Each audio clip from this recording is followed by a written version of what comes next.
Don't be pretentious. Don't be pretentious.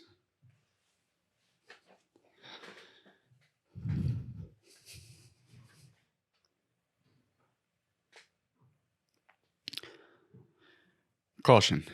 This entire video is literally nothing but spoilers. Asteroid City is the first Wes Anderson film that has left me as intrigued as I was perplexed by the time the credits rolled. Wes Anderson films have historically been pretty straightforward in their characters, stories, conclusions, and so on. But there was something else going on with Asteroid City, something begging me to look closer. I think the most difficult dilemma in understanding what's happening in Asteroid City is being able to wrap my head around the rules that this film's reality abides by. A film doesn't have to abide by the laws or logic of our established reality in the real world in order to be believable or fulfilling. However, a film must succeed in its ability to establish its own rules and logic for the universe that it exists in.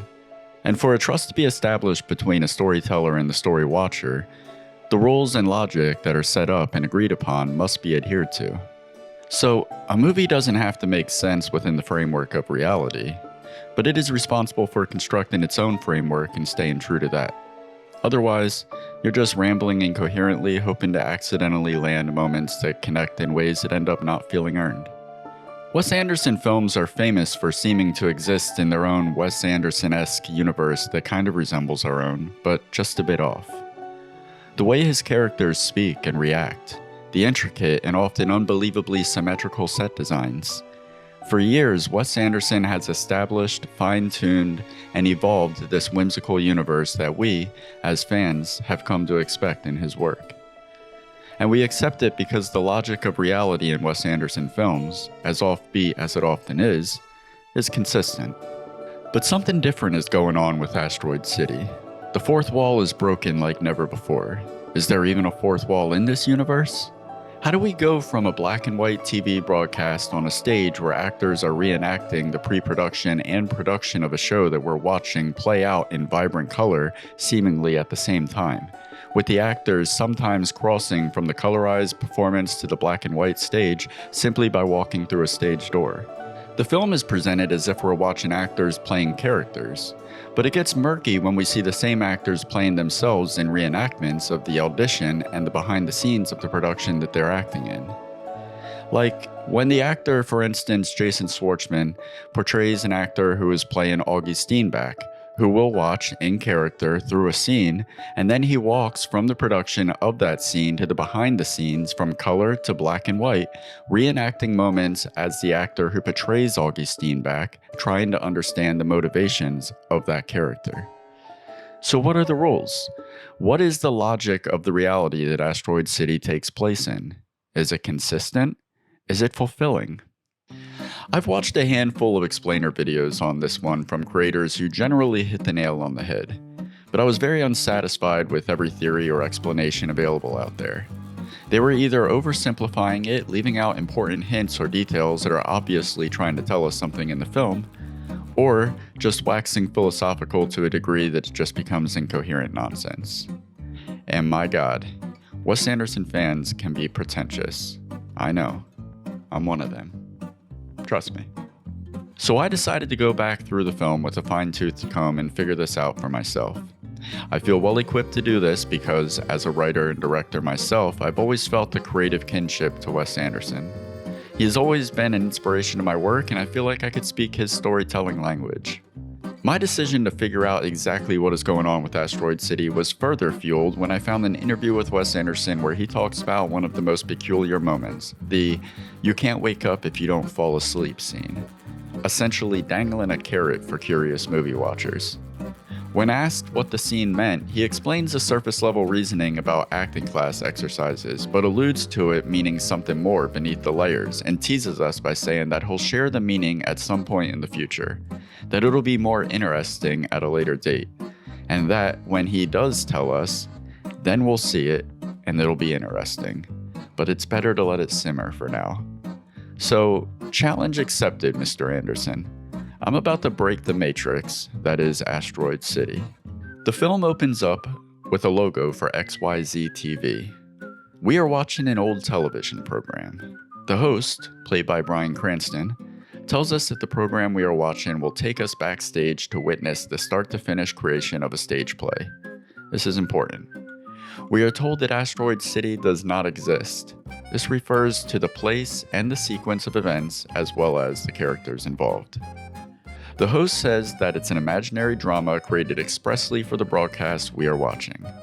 But if the broadcast takes us backstage, does this insinuate that the play, as well as the backstage drama, is all fabricated?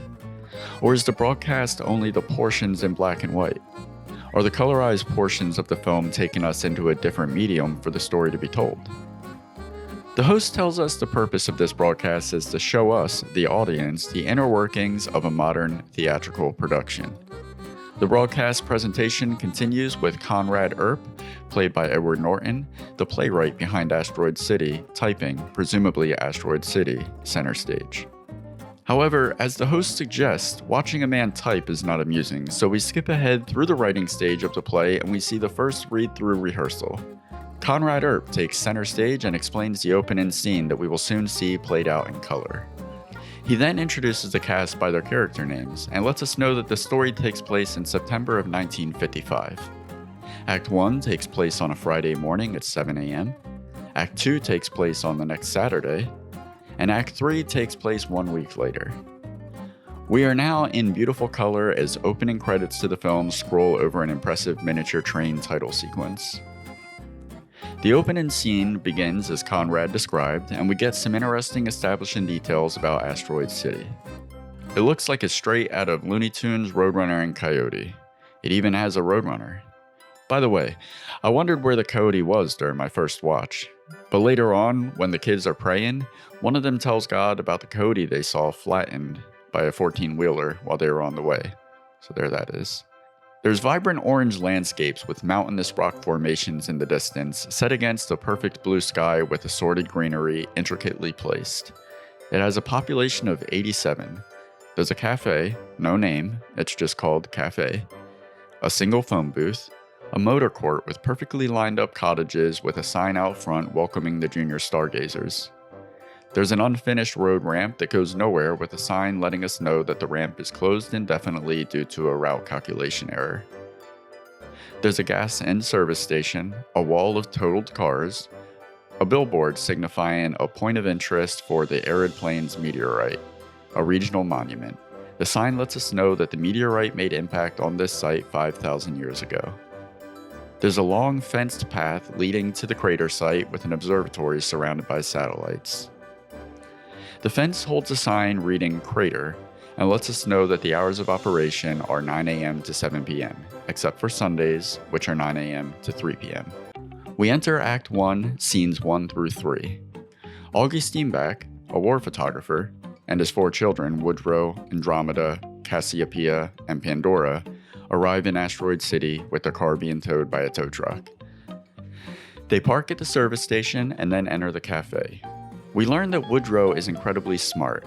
He's theorizing, based on calculations, what most likely happened to their car. We learn that Augie's triplet daughters are peculiar and prone to the dark side. An explosion happens, to which Augie inquires and learns from a local that it's another atom bomb test. Augie takes photos often, brushing it off as being a photographer. But it almost comes off as a nervous tic, reminiscent of the way Richie Tenenbaum would spontaneously snap photos in The World Tenenbaums. We meet the mechanic, played by Matt Dillon. The mechanic looks at Augie's car and tells him that it's one of 2 things. One essentially totals the car and the other is an easy fix. But something very strange happens during the test, and the mechanic suggests that it is a third problem they've never seen before. What would make the car go haywire like that? All 4 tires deflated at the same time. Have they really not seen this problem before? It seems like broken down shells of cars decorate the entire small town. Next, Augie is in the phone booth where he calls Stanley Zach, his father-in-law, to tell him that he needs to come get his granddaughters. We learn that Augie's wife recently passed away and he hasn't found a way to told his children yet. Augie lets the kids know that the car is dead. Didn't have a problem with that. We enter scenes 4 and 5 of Act 1. More cars arrive, filled with stargazers and their parents. June, played by Maya Hawke, gets off a Greyhound bus with a group of kids. She appears to be their teacher. The bus driver gets off the bus and yells, "Rest stop, 15 minutes." A group of cowboys get off the bus as well. What is it with the cowboys? One of them, Montana, played by Rupert Friend, gets back on the bus and then weirdly peeks out at June and the kids from the background. That was weird. We then meet Midge Campbell, a famous actress, played by Scarlett Johansson, a famous actress, and her daughter Dinah. In an instant, we learn that she is the stereotypical prima donna. We meet J.J. Kellogg, played by Liev Schreiber, and his son Clifford. J.J. seems disinterested. Clifford seems starved for attention. The first thing he does is ask his dad to dare him to eat a hot pepper. His dad declines, he eats it anyway. In the back of J.J.'s car, you could spot Clifford's experiment that he has brought for the convention, which will come into play later. Next we meet Sandy, played by Hope Davis, and her daughter Shelley, played by Sophia Lillis. Shelley seems to be a fan of Midge Campbell as she is the first to notice who she is. We'll later find out that she idolizes her. Then we move into the office of the Motor Lodge where we meet the motel manager, played by Steve Carell, who is checking Mr. Cho and his son Ricky into their room. He lets them know that there's no room for them due to it burning down after recent electrical upgrades. There's just a tent. This is the first film of Wes Anderson's that does not include Bill Murray, and this was due to him having COVID during production. I assumed that his role would have been Stanley, and Tom Hanks had to replace him, but IMDb says that his original role was actually the motel manager, which Steve Carell filled in for. I stand by it though. Tom Hanks may be a national treasure, but Bill Murray would have been a far superior Stanley Zach. Augie tells his kids about their mom passing and lets them know that their grandfather is on the way and that they will be staying with him temporarily. Augie has his wife's ashes with him. They're in a Tupperware container. We return to the black and white broadcast where the host brings in the character of the actor who will become Augie Steenback, saying, "The character of Augie Steenback in the tale of our imaginary production was to become famously and indelibly connected to the actor who created the role." So we know that Augie Steenback is just a character and that character is being portrayed by an actor, and that actor was a former carpenter who was discovered in a bit part by the play's director, Schubert Green, played by Adrian Brody. In the black and white broadcast, a scene plays out with the stage set to be where Conrad Earp is staying. Conrad's assistant informs him that the actor that Schubert Green recommended is outside. The actor who plays Augie enters. He is wearing a military uniform. Conrad assumes he is in the service and the actor corrects him, letting him know that he came straight from a play he was in called Bugle Boy Blows the Blues, in which he played GI number 3. This is either the bit part that was previously referred to or another bit part. At this point, something strange happens. The actor who plays Augie tries to open the window, which is stuck, so he breaks it, and then laughs as if to break character, as if to remind us what the host recently reminded us of. That what we are currently watching is a fanciful retelling, a reenactment of a behind-the-scenes moment of the production of Asteroid City. To have the actor break character for a moment confirms that this is still just a production, a live production, the telling of a story, not the story itself, and again, a live production, not in real time where mistakes can happen. The actor asks Conrad why Augie burns his hand on the quickie griddle, a scene that we'll see soon. So he had obviously read the script at this point and is asking the writer questions about his motivation, questions that will continue to plague him until the film's conclusion. Conrad responds that even he doesn't know. It just sort of happened while he was typing. Wes Anderson has talked about this before, how the writing stage of production is the most improvisational part because it relies on having nothing. The actor offers his interpretation and how he took it upon reading, and Conrad is intrigued and open to allowing the character to evolve in order to merge with the actor. The actor then puts on a record and exits the stage before returning as Augie, wearing a beard, as if to audition for Conrad in the moment. After the actor finishes his scene for Conrad, Conrad tells him that he is perfect. At this point, the actor takes off his shoes and pants and approaches Conrad. He asks permission by saying, "Okay," and then they kiss. Other than this seeming like a clever nod at the provocative professional acting audition process, it also sets up a relationship that will become important to the actor who plays Augie's evolution. We're in Act 1, scenes 6 through 9. Augie and Woodrow are in the cafe. The cowboys are seen outside missing the bus, so it must be about 15 minutes from the time everyone arrived. We learn that the next bus doesn't come until Sunday morning, and since we are still in Act 1, we know that it's only Friday morning. Cop cars chase a black car with flames on it in the background. The same chase took place in the other direction in an earlier scene, and then it'll take place again before the movie's over. Is this another nod to background activity in plays often repeating and looping from stage left to stage right? Midge and Dinah are also in the cafe eating.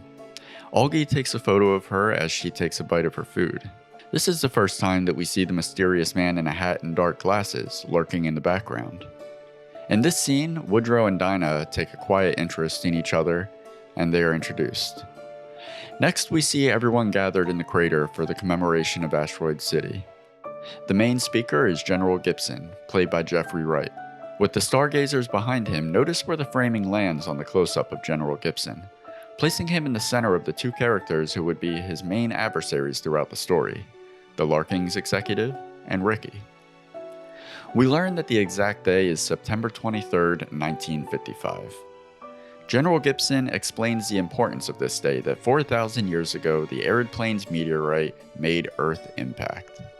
He provides an itinerary for the 3-day weekend, a tour of the observatory, and we meet Dr. Hickenlooper, played by Tilda Swinton, a picnic supper with chili and hot dogs, followed by an evening fireworks display, the viewing of the astronomical ellipses at its peak just before midnight that evening, and the awarding of the Hickenlooper Scholarship, a check for $5,000 after Monday's banquet lunch. There's something peculiar about General Gibson's speech. It seems like a pointless monologue for an actor who insisted upon it. The way he steps to stage left, then center, then right, which Dr. Hickenlooper will mimic later, seems deliberate. Jeffrey Wright has said in an interview that he was instructed to play the character as if he were someone who wanted to be an actor, not someone who actually was an actor. The way the boy on the stage runs over to raise his mic for him like a stagehand, and at the end of his speech he breaks the fourth wall and says, "That's my speech." Just peculiar. Awards are given to each of the stargazers as their experiment submissions are described in Wes Anderson level detail. The next scene picks up at the conclusion of Dr. Hickenlooper's tour of the observatory. Everyone disperses, but Woodrow sticks around to inquire about an analog display with pulses lighting up on it in various patterns. He asks Dr. Hickenlooper what the pulses indicate, and she says that she doesn't know before speculating that they could be indecipherable radio emissions from outer space. She then quickly follows that up by saying something pretty telling, probably a red herring. In the context of storytelling, a red herring is a device used, a clue or a piece of information, for the purpose of being misleading or distracting. They do this often in the story. Not just red herrings, but the characters will often offer a quick commentary on why something is being done in the film from a production standpoint, something like red herrings. This plays like it's more of a mental note that the actress who is portraying Dr. Hickenlooper gives herself in the moment, possibly during the rehearsal process. And if the display really is just a red herring, as Dr. Hickenlooper suggests, then that means that it really is just there to draw our attention towards it and away from something else that has the answers we're really looking for. I'd argue that most of the details that take place in the colorized reenactments of the fictional stage production of Asteroid City are mainly red herrings operating under the veil of mysterious 1950s era sci-fi tropes. This is emphasized by the use of Slim Whitman's song Indian Love Call in the film, a song that was used in another film that leaned heavily on classic sci-fi elements in a satirical universe, Tim Burton's love letter to 50s-era science fiction, Mars Attacks. Woodrow speculates that it could be a date on the galactic calendar before realizing that it is actually today's date. Act 1, Scenes 10, 11, and 12. Everyone is at the aforementioned chili and Frankenfurter dinner. June realizes that one of her students, Dwight, is missing. JJ is telling Dr. Cho and Sandy how improbable it would be for there to be extraterrestrial life in the entire universe other than space bugs and microscopic worms. Dr. Cho and Sandy disagree. The motel manager is handing out sparklers. Augie is sitting with Midge, who is wearing glasses to cover up a bruise that she applied to her eye with grease in order to feel more like her character. General Gibson is arguing with the Larkins executives. The executives say that they get the rights to all the submissions to the science fair. General Gibson tells the executives that the fine print of their contract excludes teenagers, so all the projects belong to the US government. The main stargazers are all eating together except for Woodrow, who is eating alone. He's invited to sit with them. Woodrow tells them about his mother and shows him a photo of her. Clifford demands everyone's attention and insists that they dare him to leap from one of the bungalows, doing this under the veil of it being an experiment. They decline, he does it anyway. If this film is nothing more than an allegory, which I'm beginning to suspect it is, in fact, it could be argued that the universe that all Wes Anderson's films take place in could only fully make sense if they are viewed as allegories. If this film is an allegory, then Clifford must be the artist who creates a contrived demand for himself to perform in order to rationalize doing something that he feels inexplicably compelled to do anyway. And to say it is for an experiment is like artists trying to apply some tangible reasoning to what they do because they can't put into words the actual abstract forces behind the inspirations for what they choose to create. We're back to the black and white TV broadcast. The setting is a room on a train. Midge, or the actress who plays Midge, is on board. The host tells us that this is 10 weeks later, presumably since the last time we saw him, during the actor who plays Augie's audition. It is the night before Asteroid City's first public preview. A public preview is a set of performances, open to the public, that precede a show's official opening. The actor who plays Woodrow enters the room and tells the actress who plays Midge that Schubert, the director, says she has to come back. Apparently, in the 10 weeks that we missed between auditions, rehearsals, and first preview, she left the production. Notice the painting behind her and how it looks a lot like the backdrop of Asteroid City. The actress who plays Midge refers to the actor who plays Woodrow as an understudy, which is someone in theater who learns another actor's role in order to be available to act as a replacement upon short notice. So something must have happened that resulted in Woodrow's promotion from understudy. We'll get to that shortly. So at this point in the production, the actor who plays Woodrow is just a lowly understudy, tasked with chasing runaway actresses because the director is too busy. The actor who plays Woodrow reads a letter from Schubert to the actress who plays Midge. He addresses her as Kim in the opening of the note. We learn from the letter that apparently there was a blow-up on set involving the director hollering and screaming at Kim that resulted in her leaving the production. The infamous debacle between Lily Tomlin and David O. Russell on the set of I Heart Huckabees comes to mind. Schubert apologizes for his insults and says that he loves Kim like a sister, other than their first meeting in a bathroom, letting us know that they have been intimate in the past, but only once. Kim then asks the actor who plays Woodrow what his name is. He then side glances nervously towards us, who are the point of view of the studio audience, as if Kim has gone off script and he doesn't quite know how to riff with her. If this is what I believe it to be, which is all one live televised broadcast depicting the making of as well as moments from the production of Asteroid City, acted in real time by the same set of actors, then we are seeing an unnamed actor portraying a fictional actor in a reenactment of when he was tasked to get Kim back to the production. In my theory, as soon as the lights go out on that scene, the actor then runs backstage and gets into costume for Woodrow and takes his place in the next scene where we see him in color with the other stargazers as they play the memory game. The host returns to the screen and lets us know that the understudy's attempts to bring Kim back were successful, and this is what resulted in him being promoted to playing the role of Woodrow. Back in color, the parents are arguing. Not that their kid's project is the best, but why the other kids' projects are the worst. The motel manager approaches and gets them to at least agree that their kids are all strange. Now we're in the scene that I just mentioned with Woodrow and the other stargazers as they play a memory exercise by repeating famous names. This is a common practice in acting classes to help train the brain to memorize lines. This is another time that the veil comes down to hint that we are watching a production in progress, or a rehearsal, or even an abstract depiction of the creation of the production from inside the mind of the artist creating it. We move into scenes 13 through 17 of Act 1.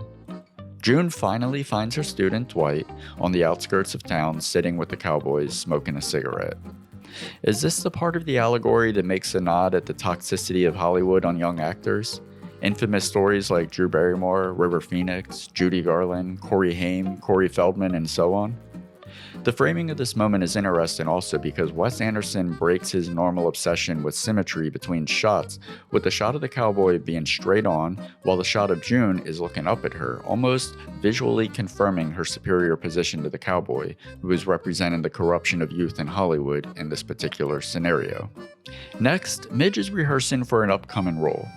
We see her from Augie's point of view, through her bathroom window. They'll spend much of the movie building their relationship, communicating through the windows of their rooms. That's the other thing that makes Asteroid City that much more challenging to keep your head wrapped around. We're watching an actress who is playing an actress named Kim, who is playing a character named Midge, who also happens to be an actress, and that actress is rehearsing lines to an upcoming production that she has coming up, all contained within the live retelling of the making of and scenes from the fictional stage production of Asteroid City. Also, it's interesting how Midge and Augie are regularly seen within 2 frames, using the windows they are communicating from inside of the 3rd frame of the screen we're watching them on. Windows is a visual metaphor that Wes Anderson seems to lean on often in his films. Also, in this exchange, we get a pretty glaring continuity error when it cuts between the front and back shots of Midge and back again. We see her hand instantly go from supporting her head to not supporting her head to supporting her head again. I'm prone to believe that this is a clue, not an error. A clue to remind us that we're watching a production. This is at least the second continuity error that I've seen up until this point in the film, but I'll get to the first one later. Midge does a stereotypical dramatic scene for Augie that is ripe with moments for a pretentious actor to chew on some pretentious writer's words. She sells the scene to him on the fact that she does a nude scene in it. And I don't think the full nudity was without reason here. To be an actor and fully lose yourself in a role, especially in front of a live audience, is often compared to stripping yourself down to nothing and bearing your soul to either be accepted or rejected. In an abbreviation, in a meta moment that follows this, they hint that this might be a body double. Scarlett Johansson has stated that she had no problem filming her full frontal nudity scene. However, it was awkward because Wes Anderson was embarrassed by it. So, a cute piece of trivia, no doubt, but also a telling piece of information that lets us know that this meta moment in the film is only meta as far as the layers that the actors who play Midge and Augie exist within. The actor who is playing Augie is making a nod to the fact that the actress who plays Midge likely used a body double for that moment in the production of the fictional stage play of Asteroid City. This is further emphasized when Midge finishes the scene and almost immediately becomes seemingly self-conscious, quickly getting herself dressed and trying to argue the qualities of the scene as if responding to critical voices that are only happening in her head. And she hooked him with the nudity, but then quickly walked it back, saying how it will be tasteful and artistic. Actors have the personality to do anything in order to be seen, but ultimately starve for the respect that they feel entitled to. Midge tells Augie that she is attracted to roles of damaged women, and that she'll likely be found one day overdosed in a bathtub, and that the sad thing is that she's actually a gifted comedian. This is a clever nod at how even in reality we could feel typecasted in the roles with predetermined outcomes. And there really is no difference between the performances that we put on for the roles that we play in reality and the roles that actors take to perform in films and television shows that we watch. This is also a clever hint at what Midge represents, which is an especially revealing element in the world of Asteroid City. Also, check out the shower curtain. It resembles a desaturated version of the carpet from The Shining, another film where a dead woman is found in a bathtub. Also a film where the actress was pushed to her limits by a director who demanded perfection. The cowboy is at the vending machines and notices one of them is selling land in Asteroid City. He asks the motel manager about this and is told that for $10 in quarters, he would be given the deed to a piece of property about half the size of a tennis court. Augie's 3 daughters have their mom's ashes, and they're trying to perform a ritual to bring her back to life. Upon the conclusion of their spell, it is no coincidence that their grandfather Stanley arrives. The daughters don't recognize Stanley, and they vaguely remember him, which tells us that he hasn't been around much. Stanley tells the girls that they aren't burying his daughter next to the communal showers in a motor court in the desert. They agree to leave her in the ground for the night and then dig her up and take her with them when they return to his house together. We get another mention of the coyote here when Stanley says that he hopes the coyote doesn't dig her up before they get back to her. The scene concludes with the fireworks show that was earlier promised. If you notice in that scene, on the lid of the Tupperware, it says, "Ashes, 1 of 3." a sticker that looks like a prop label. In productions, replica props are often ready in case they're needed in an emergency. Plus, Stanley is clearly treating the ashes as though they are the only remains of his daughter. So they aren't one of three. This is another nice nod to let us know that we're watching a stage production. Next, everyone is back in the crater for the viewing of the astronomical ellipses. Dr. Hickenlooper addresses the crowd and asks whether or not anyone has seen an astronomical ellipses before. Nobody has. She talks to the crowd, following the same pattern that General Gibson took when he addressed the crowd earlier that day. Almost as if they are following the same tape on the floor of the stage they are performing on, like a theater actor hitting their marks. Almost like that. While viewing the ellipses, a fourth light appears, different from the others. It's green. Woodrow notices first, and then everyone removes their boxes and looks up to see that it is an illuminated spaceship descending upon them. A mechanical arm reaches down and an alien nervously lowers down with the poise of a raccoon who's been spotted by a trash can. It picks up the meteorite and then goes back up to its ship and quietly flies away. While the alien is there, Augie takes a photo of it, and in a humorous moment, the alien actually seems to pose for the photo, suggesting that performing is a universal thing. End of Act 1, intermission. Back to the black and white broadcast. A sign lets us know that it is the first rehearsal and the cast are to be there by 8 a.m. sharp. Schubert Green, the director, is properly introduced in great detail as he zips around backstage. We see various props and set pieces.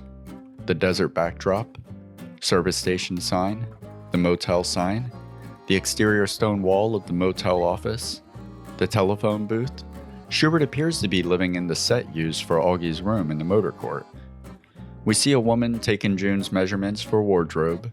We see a man, played by Jeff Goldblum, trying on the alien costume. Behind him, someone is practicing the puppeteering of the Roadrunner. Schubert inspects a miniature version of the spaceship and turns the light on, and the black and white goes to green until he turns the light back off. His wife shows up. The host tells us she left him for a baseball player during the first week of rehearsals. Could this be around the time that he did the thing with Kim? But the sign in the opening of the scene tells us that this is the first day of rehearsals, so the host must be letting us know that his wife is going to leave him soon, within the current week. When she hands him their son's report card to sign, he says, "Oh no." And when his wife inquires about what he thought she was handing him, he says that he thought maybe they were already divorced. Is this another reminder that we aren't watching the actual behind the scenes of Asteroid City, but a dramatization of the behind the scenes? Is the actor who is playing Schubert getting his wires crossed for a moment, thinking it's a different scene when they are already divorced, and the actress playing his wife runs with it? This seems to be further confirmed when he mimics the act of hitting a punching bag, even providing the sound effects with his mouth. But the punching bag is in a different area of the set, and Schubert is punching air. It's like he is in rehearsal mode. Everything is performative. His wife leaves and then returns to give him advice about something Midge does in Scene 5 of Act 3. She tells him to have her say the line after she walks out the door. Notice the framing when Schubert's wife leaves, almost as if he is a prop in the box belonging to Asteroid City. Actors, directors, crew, etc. often compare themselves as nothing more than tools to be used in the telling of a story. The host tells us that Schubert lived in the theater for all 785 performances of Asteroid City. Quick check-in where my mind is at right now before we go into Act 2. The black and white portions are a television broadcast performed live on a stage depicting the making of Asteroid City, which was a theater production that was written by Conrad Earp and directed by Schubert Green. It ran for 785 shows. Everyone in the television broadcast are characters based on fictional actors involved with the fictional production of Asteroid City, being portrayed by actors whose real names we do not know, with the exception of Kim, the actress who is portraying the actress who played Midge. But don't even hold on to that piece of information too tightly, because it might not be true. The scenes in color seem to be portraying the same actors in recreations of scenes from the stage play, but I can only speculate at this point why they are in color or how the actors seem to be able to walk through doors and go from what looks like a beautiful Technicolor movie studio set to a black and white live television taping. Perhaps the colorized portions exist within the imagination of the actors as they get into the mindsets of the characters they are portraying. Act 2, Scenes 1 and 2. According to the information provided by the host at the beginning, we are now in the next day, which is Saturday, September 24th, 1955. The first shot is of another expositional sign letting us know that everyone is under strict quarantine and nobody can leave or enter by order of the United States Military Science Research and Experimentation Division. Recorded during the pandemic, Wes Anderson has been quoted as suggesting that the quarantines of the pandemic had a part in inspiring this aspect of the film. The town is barricaded and filled with armed military personnel. In the observatory, General Gibson heads a meeting where he reads a directive from the president essentially telling them to quarantine for 7 days and deny that anything happened. The cafe has been turned into a civilian testing site. We first go into station number 1 where JJ and Clifford are undergoing a medical examination. Clifford asks his dad to dare him to press a button on one of the medical devices that clearly says do not press.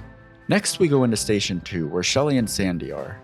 Shelley is undergoing a psychological test. It's clear that she's thinking about the alien, according to her responses to the ink blot test. We see Ricky in Station 3, being debriefed by, for some reason, the Larkins executives. This feels like a commentary on the murky relationships between government and large corporations like Halliburton or Lockheed Martin. Anyway, they're trying to convince him that he didn't see anything. But Ricky isn't caving. We next pan to the portion of the cafe actually being used as a cafe. There's an electrical surge because Clifford, of course, hit the button. His dad chases him through the cafe past the mysterious man in glasses, trench coat, and fedora. He has an earpiece, and that is definitely not Beats by Dre in 1955. And he's always doing a crossword, which is a classic tactic that spies and detectives use to be able to take notes about their various spyings. At least the spies and detectives we see in television shows and movies. We enter scenes 3 through 7 of Act 2. June is attempting to hold a science class about space with her students, but it is clear that she feels under-equipped under these new circumstances, and her students are clearly and justifiably fixated on the fact that they have witnessed proof of extraterrestrial life. Montana, the cowboy, interjects and performs a monologue for the children, confidently assuring them of things that he couldn't possibly know, in only the way that a person who isn't an expert, but is typically cast as playing an expert, and somewhere along the way forgets that they aren't actually an expert in anything but acting like an expert, might do. Another subtle reminder that we are watching a live production is how when Montana walks around, you can hear the sound of boot spurs clacking against the ground. But Montana isn't wearing spurs. Woodrow is looking through the telescope while Dinah and Dr. Hickenlooper try to figure out which way the alien might have gone. And then we're back to another encounter between Midge and Augie between their windows. In a very telling moment, Midge asks Augie if the photo came out. Now, Augie took a once-in-a-lifetime photo of an alien, and he also took a photo of Midge, and while most people would be referring to the first photo in this case, Midge is of course referring to the one of herself. Then, Augie's father-in-law lets himself into Midge's room for some reason, saying he's checking to make sure her and her daughter have everything they need. He also seems to be hitting on her, which Augie rolls his eyes at. And the mysterious man in glasses, this time, slips into frame right next to Stanley, who even turns and acknowledges him for a moment until he exits the frame and Stanley returns to his conversation. Next, the motel manager is explaining to JJ and Clifford about the parcel of land they've purchased, and Clifford once again asks JJ to dare him. JJ has finally had enough and asks his son why being dared is so important to him, to which Clifford seemingly brings the film into a screeching moment of existential awareness as he admits to being afraid of not being noticed. In the next bit, Sandy and Midge are conversing outside the showers and something interesting happens. They both look off camera confused, and the camera pans to reveal the host, standing at attention for the camera as we have become accustomed to seeing him. But he's of course in color. He takes a breath as though he is about to begin his usual narration, then stops upon recognizing Midge and Sandy's bewilderment and asks, "Am I not in this?" before slowly creeping out of view, muttering, "I'm not in this." So this is confirmation that the colorized scenes are playing out at the same time as the black and white TV broadcasts. That's the only way that the actor who is playing the host would wind up accidentally walking into a colorized scene that he did not belong in. Or, going back to my previous theory, perhaps all the colorized portions exist within the imaginations of the actors as they rehearse the production, and that moment was a visual metaphor for the actor who plays the host jumping in ahead of his cue during the rehearsals. After the host exits, Midge and Sandy return to their scene, and Midge seems clearly thrown off, flubbing her next line a little bit. Act 2, scenes 8 through 10.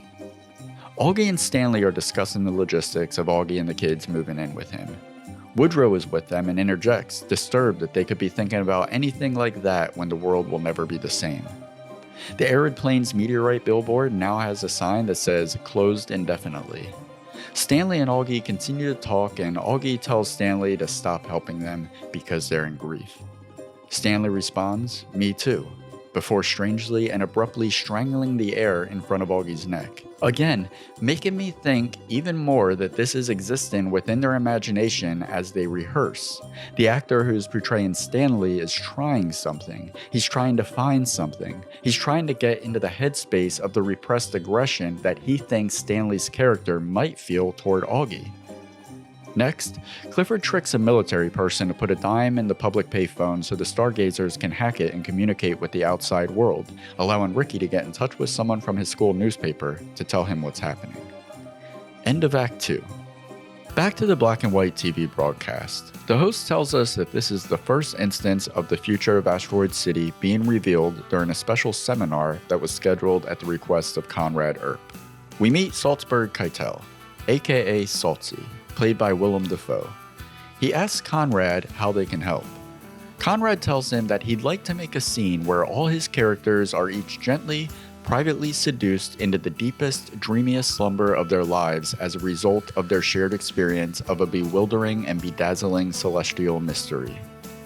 Saltzy simplifies Conrad's description, simply calling it a sleeping scene. Conrad confirms, a scene of sleep. But Conrad says he doesn't know how to write it yet.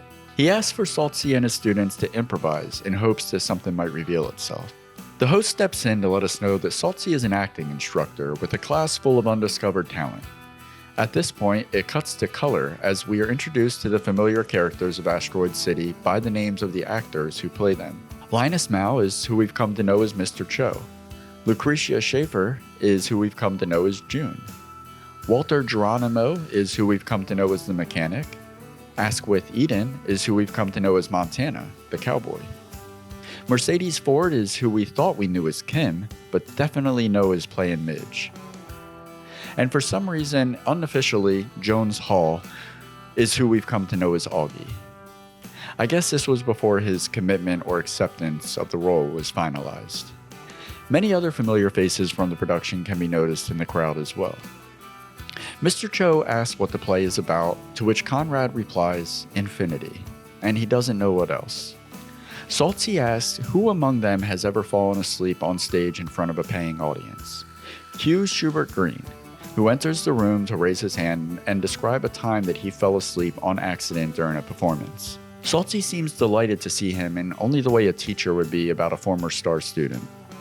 Schubert lets them know that he is available.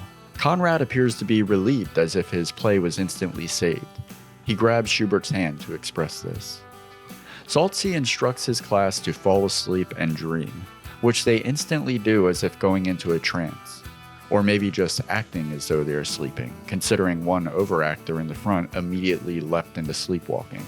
Saltzy tells Conrad to go, and he immediately begins dictating the scene out loud, following the inspiration to make it up as he goes, as if he is reading a teleprompter in his brain. He is setting up what we will come to find is the opening of Act 3. 1 week later, the character's grasp of reality is further slipped in quarantine, and General Gibson's attempts to blockade the information about the alien is unsuccessful. Now, a quick pause before we go into Act 3, because a lot just happened in that scene, and we'll be returning to that same setting in Act 3 for one of the most mysterious moments of this mysterious movie. Why did it go from black and white broadcast to color when the actors were introduced? The actors were introduced by their real names, but we have to remember, because the host is popping in and out, that this is still a part of a live television broadcast that is showing us a dramatized version of the production of Asteroid City. So I believe, for instance, Linus Mao was the actor who played Mr. Cho in the stage play of Asteroid City, but we still don't know the actor's name who is playing Linus Mao in the live television production that is retelling the dramatized version of the making of Asteroid City. However, this theory doesn't hold up when you try to apply it to Midge. In the train scene, the director refers to her as Kim, suggesting that Kim is the name of the actress who played Midge in Asteroid City, and the real name of the actress who is playing Kim is actually named Mercedes, which suggests that Saltsy is actually revealing their real names in that scene. But how could that be? Is that why their introductions are colorized within the typically black and white portion of the live televised broadcast? Let's press on, keeping those questions in mind as we move into Act 3. A doomsday carnival of UFO enthusiasts has erected just outside the town. A screenshot reveals a newspaper front page with Augie's photo of the alien and details about how Ricky leaked the information to his local school paper, which quickly resulted in it being picked up and circulating worldwide, blowing the lid off this thing. Ricky is scolded by General Gibson, surrounded by a legion of military personnel and the Larking's executives. June is conducting another class with her students where she explains to them that their parents were flown in late the previous evening by a military helicopter and they are currently sequestered in a metal hut where the situation is being explained to them. I thought this scene was funny because June does what every underprepared teacher does when times get rough: wheel in the old television set. Her students are still focused on the alien visit, and Dwight says he made a song about it. June attempts to move on with the lesson, but Montana and his fellows show up and they've somehow already learned the song and insist on playing it. Dwight performs with them without rehearsal in a way that could only take place in a fictional story, and this is further confirmed when June abandons her character's motivations and begins dancing with Montana. And then the whole class erupts in dancing, because nothing matters but the show. The show must go on. Back at Augie and Midge's window talks, Augie shows Midge a self-portrait. Midge is in character for her upcoming production, appearing to be overdosing in a bathtub. She asks Augie to help her rehearse, telling him to do page 45. Afterwards, Midge hints that her and Augie had relations the day before. She says that her daughter saw them in Augie's bedroom through her window. At this point, Augie does the thing that he was questioning Conrad about during his audition. He burns his hand on the quickie griddle. Apparently, he still hasn't determined his motivation because Midge asks him why he did it and he responds, "It's not clear." Again, this feels more like a visual depiction of actors working something out in rehearsal.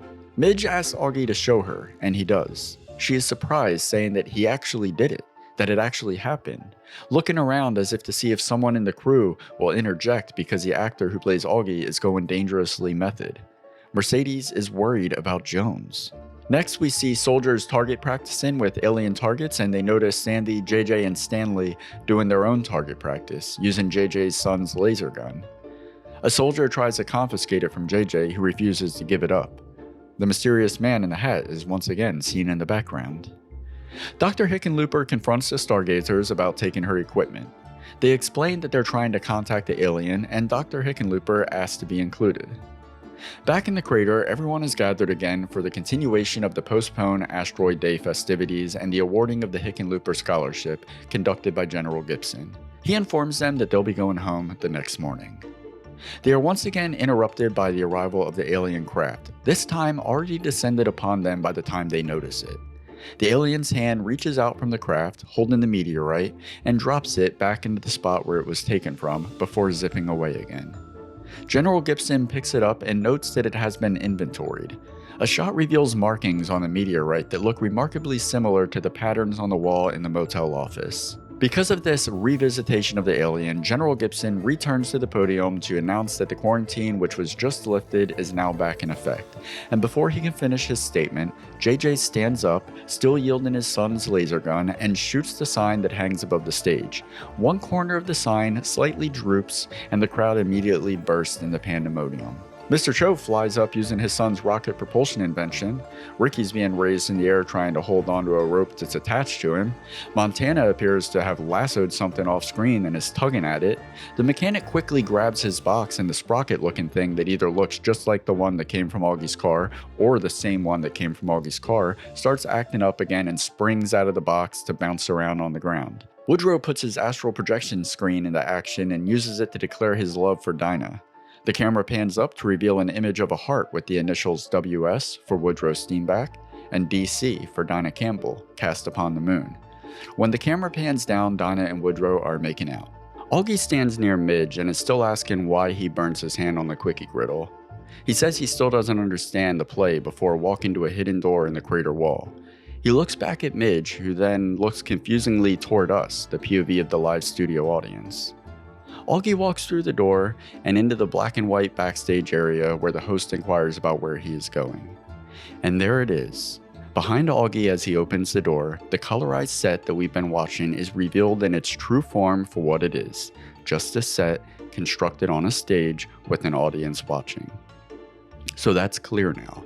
This whole thing is a live television broadcast being performed on a stage retelling the making of a past theater production that never actually existed. I believe the portions that are in color are when the actors are fully in character, fully in the moment of the scene, whether during rehearsal or during a performance, allowing the story to fully come to life in full living color. I still have some questions about the acting class scene and why portions of that were in color when they introduced the actors. And I'm still not clear on if it is actors playing other actors who portrayed the characters in the theater production of Asteroid City or not, because the whole Kim, Midge, Mercedes thing. Let's keep going.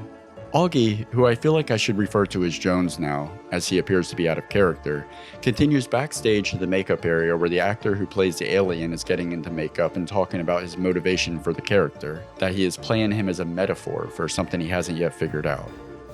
Jones bursts into Schubert's living quarters and tells him he needs help with the scene. Schubert asks if he's supposed to be on, and Jones tells him he has about 6.5 minutes before he's required back on stage. Jones asks Schubert if he is doing the character right. Schubert offers some actually fair critiques that you as the audience likely share, about too much business with the eyebrows and the pipe and the camera, but aside from that, Schubert tells him that he is doing him just right, that he didn't just become Augie, but Augie became him. Jones says that he still doesn't understand the play, to which Schubert responds that it doesn't matter, to just keep telling the story. Jones expresses how he feels he is being consumed by Augie's grief every night with every performance, to which Schubert is glad to hear. Jones says he needs some fresh air, and he steps outside onto the balcony and lights a cigarette. A clever nod to remind us that he is out of character, because Augie doesn't smoke cigarettes. But it seems like although Jones isn't portraying Augie at this moment, another actor is portraying Jones in what is still the televised broadcast. Because when he speaks to the actress who was to play his wife, he flubs his lines saying, "You're the wife who plays my actress."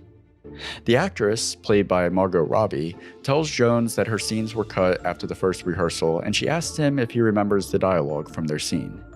Apparently, there was a cut scene in which two of them meet in a dream on one of the moons of the alien's planet. In the scene, she gives him permission to move on, and this seems to help Jones with the grief he is experiencing on Augie's behalf, and maybe his own grief as well. The framing is interesting here because it mirrors how Augie and Midge would communicate between their windows often in the production of Asteroid City. The mechanic, or the actor who plays the mechanic, comes out on the balcony to let Jones know that he missed his cue. Jones runs back inside.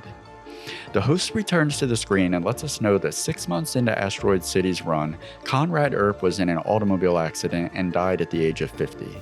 So this lets us know that not only was Jones dealing with the grief that he was channeling to play the role of Augie, but he was also coping with the grief of losing Conrad, someone whom he had an intimate relationship with.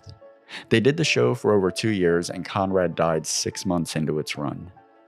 The lights fade up, and we're back in the acting class, returning to the moment when Saltzy put everyone under to help Conrad create a scene. Returning to this shot, I noticed something strange. See the way the audience is seated in the shot from the back? There is clearly an aisle dividing them.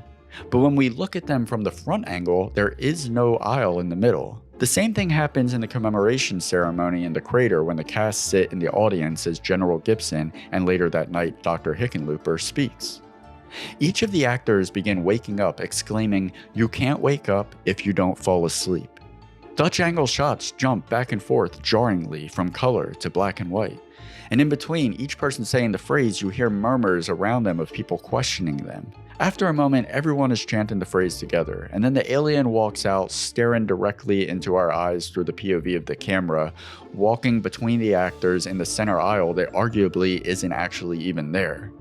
The host enters back into frame and also stares at us, and it cuts to the epilogue. What the hell was that? The epilogue finds Augie looking for Midge in her usual spot where they speak between the windows, but instead he finds the motel manager who tells him that everyone is gone and that he overslept, almost to suggest that he was the last to wake up because he was the last to fall asleep or fully understand how to become his character. The epilogue puts a bow on the story that takes place in Asteroid City, with Augie and his father-in-law seemingly on positive terms and things in Asteroid City back to normal with daily atom bomb tests and the usual police chase. A symmetry to be expected in a Wes Anderson story. So, what just happened? The entire film, from company logos to end credits, the entire thing is a live television broadcast of a show taking place on a stage that is telling a fictional story about the production of a theatrical play called Asteroid City. The only portions that are not something that the live television audience would be seeing the way we get to see as the movie audience are the colorized portions of the movie. In these moments, I believe that we are getting a visual representation of what the actors are feeling in the moments when they are in character and have lost themselves in the scene, which is why their simple stage set becomes a sweeping world that comes to life around them while still retaining elements to feel like a theater production set design when they are fully in character, acting out the scenes of Asteroid City. This also explains the jarring moments that quickly jump cut from color to black and white in the two scenes that take place in Saltzy's acting seminar. The first time this happens is when the host calls out the cast. This is because he isn't calling out their real names. He is calling out the names of the fictional actors that they are playing, the fictional actors who perform in the fictional play that is Asteroid City. So they are in character in this moment, activated, if you will. And we snap to how they perceive themselves in living color. For instance, we are not looking at a real person named Jones. We are watching an actor whose name we never find out reenact the moment when the fictional character who is an actor named Jones, who would end up playing Augie in the fictional play of Asteroid City, is introduced. This entire thing is a fictional story acted out on a stage for a television audience. The fact that the shot from behind the company shows them divided with an aisle between them and the shots facing the company shows them with no aisle dividing them would be a blatant continuity error on Wes Anderson's part, an error that was repeated in other scenes. And Wes Anderson is far too particular about everything, especially where things are at on his sets, to let something like this slide unless it was intentional to tell us something.